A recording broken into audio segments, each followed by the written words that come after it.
Дорогие учителя, от всего 9 Д класса благодарим вас за знание, терпение и поддержку. Благодаря вам мы становимся мудрее и сильнее. Құрметті ұстаздар, мерекелеріңіз құтты болсын. Бізге берген білімдеріңіз үшін рахмет. С Днем Учителя! Спасибо за ваши знания, терпение и доброту. Пусть ваша работа приносит только радость. Еңбегіңіз жемісті болсын. Вы пример и вдохновение. Бүгін біз сіздердің мұғалімдер күніңізбен құттықтаймыз. Спасибо за вашу доброту. Спасибо за справедливость. Ұстаз, ұлдың рухын тәрбиелейтін ұлы тұлға. Спасибо за теплоту души.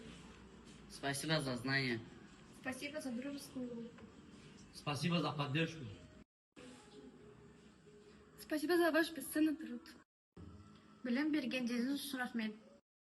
Спасибо за свет и знаний. Спасибо за мудрость и терпение. Спасибо вам за все. Желаю вам, чтобы никогда не грустили. Сізге сенім артқандарыңызға рахмет. Әр күнімізді жарық еткеніңіз үшін алғыс.